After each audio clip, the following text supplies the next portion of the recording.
প্রচলিত রয়েছে বোবার কোনো শত্রু হয় না। আমরা প্রায় সকলেই এই বাক্যটির সঙ্গে পরিচিত, কিন্তু বাক্যটির গভীরে গিয়ে সেটার গুরুত্ব বোঝার মতো সময় বা ইচ্ছে আমাদের কখনোই হয় না। তবে আপনি জানলে অবাক হবেন, আপনি যদি এই বাক্যটার গুরুত্ব বুঝতেন এবং নিজের জীবনযাপনের পথে মেনে চলতে পারতেন, তাহলে আপনার বিভিন্ন প্রকার বিবাদজনিত সমস্যার 90% সমাধান হয়ে যেত। যদি আপনি রবার্ট গ্রিনের 48 লস অফ পাওয়ার বইটি পড়ে থাকেন, তাহলে আপনি নিশ্চয়ই দেখেছেন সেখানে লেখক পরিষ্কারভাবে উল্লেখ করেছেন আমাদের সকলকেই প্রয়োজনের তুলনায় কম কথা বলা উচিত। তবে এমন কিছু সময় আছে যেখানে চুপ থাকাটাও বুদ্ধিমানের কাজ নয়, কারণ এটা অন্যের মনে সন্দেহ জাগাতে পারে। কিন্তু যখন সঠিক জায়গায় সঠিকভাবে নীরব থাকা হয়, সেটা অত্যন্ত উপকারী। এই ভিডিওটিতে আমি সেই সমস্ত সুবিধাগুলোর কথা বলবো যেগুলো আপনি নীরবতার মাধ্যমে অর্জন করতে পারেন। সর্বপ্রথম সুবিধাটি হলো, নীরবতা পালনের ফলে আপনি আরও শক্তিশালী প্রদর্শিত হবেন। আপনারা লক্ষ্য করে থাকবেন, কম কথা বলার মাধ্যমে ক্ষমতাশালী ব্যক্তিরা কাউকে প্রভাবিত করতে এবং ভয় দেখাতে সক্ষম হয়। আপনি যত বেশি বলবেন, অন্যের চোখে তত বেশি বোকা বলে প্রমাণিত হবেন। আর যত বেশি চুপ থাকবেন, অন্যেরা ততই আপনাকে বুঝে উঠতে পারবে না এবং আপনার সম্বন্ধে জানতে বেশি আগ্রহ প্রকাশ করবে। আপনি নিজেই ভেবে দেখুন, কেউ যদি আপনার সামনে নিজেকে মহান দেখাতে অনর্গল বকতে থাকেন, তাহলে কি কিছু সময় পর আপনার মনে হবে না যে সে সম্পূর্ণ সত্যি বলছে না এবং আপনাকে বোকা বানানোর চেষ্টা করছে? তাই অন্যের চোখে নিজেকে শক্তিশালী দেখাতে হলে নীরব থাকার চেষ্টা করুন। দ্বিতীয়ত, নীরব থাকার মাধ্যমে আপনি মানুষকে বুঝতে শিখবেন। যদি আপনি নীরব থাকেন, তাহলে উল্টো দিকের মানুষগুলোর কথা স্পষ্টভাবে শুনতে পারবেন এবং খুব সহজেই তাদের পর্যবেক্ষণ করতে পারবেন, যার দ্বারা আপনি বুঝতে পারবেন তিনি আপনাকে সত্যি বলছে নাকি মিথ্যে। আর কেনই বা তিনি আপনার সঙ্গে এত কথা বলছেন, সেই উদ্দেশ্যটাও কিছু সময় পর আপনার কাছে পরিষ্কার হয়ে যাবে। কারণ তারা অতিরিক্ত কথা বলার ফলে মুখ ফসকে এমন অনেক কিছুই বলে ফেলবে, যার দ্বারা আপনার তাকে পর্যবেক্ষণ করতে সুবিধা হবে। তৃতীয়ত, নীরবতার মাধ্যমে আপনি আপনার কথার নিয়ন্ত্রণ নিজের হাতেই রাখতে পারবেন। আমরা সকলেই জানি, বলে ফেলা কথা ফিরিয়ে নেওয়া যায় না। আপনি কখনোই চাইবেন না আপনি এমন কিছু বলে ফেলুন যার দ্বারা আপনাকে পরবর্তীতে অনুতপ্ত হতে হয়। নীরবতা আত্মনিয়ন্ত্রণে সাহায্য করার একটা দুর্দান্ত উপায়।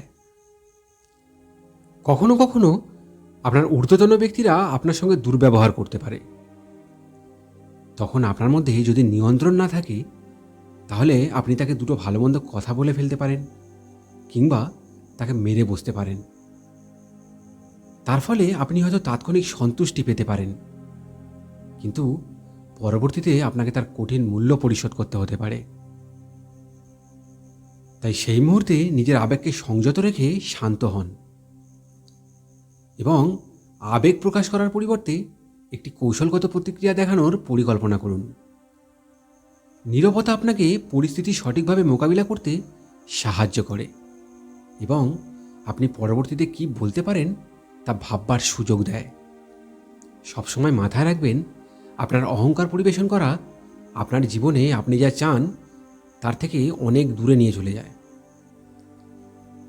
চতুর্থত, নীরবতা পালনের ফলে আপনি একজন ভালো শ্রোতা হতে পারবেন এবং অন্যেরা আপনার সঙ্গে কথা বলতে খুবই স্বাচ্ছন্দ্য বোধ করবে।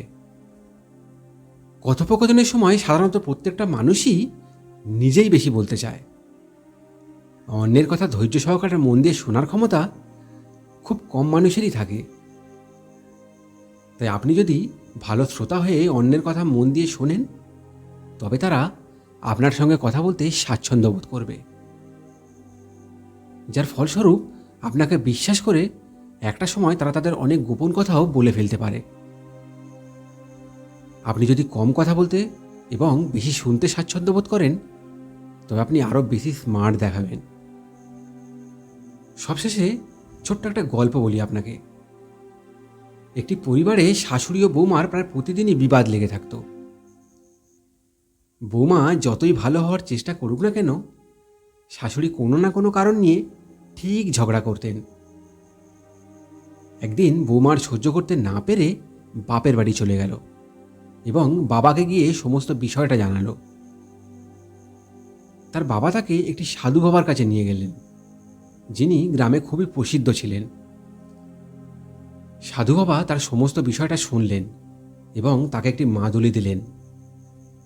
বললেন, যখনই তোমার শাশুড়ি ঝগড়া শুরু করবেন, তুমি মাদুলিটা মুখের ভেতরে জিভের তলায় রেখে নেবে। দেখবে কিছুক্ষণ পর তোমার শাশুড়ি নিজে থেকেই চুপ করে যাবেন। আর এভাবে কিছুদিন চলার পর একসময় তুমি লক্ষ্য করবে তোমার শাশুড়ি আর তোমাকে কিছুই বলছেন না। মেয়েটি সাধু বাবার কাছ থেকে মাদুলিটা নিয়ে শ্বশুরবাড়ি চলে গেল।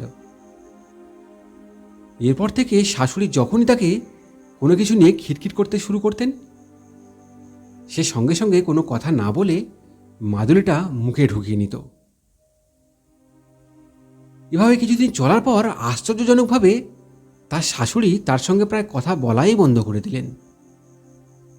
যা দেখে মেয়েটি খুব আনন্দিত হলো এবং সাধু বাবার সঙ্গে দেখা করে এই মাদুলির আসল রহস্য জানতে চাইল। এরপর সাধু বাবা মৃদু হেসে মাদুলিটা খুলে দেখালেন যে তার ভিতরে আসলে কিছুই নেই। এতক্ষণে আশা করি আপনারা নিশ্চয়ই বুঝতে পেরেছেন যে আপনার নীরব থাকার ফলে অন্য ব্যক্তিটি বুঝতে পারে যে তার কোনো কথারই আপনার কাছে কোনো গুরুত্ব নেই। তাই সে কথা বলতে বলতে একসময় নিজে থেকেই কথা বলা বন্ধ করে দেবে।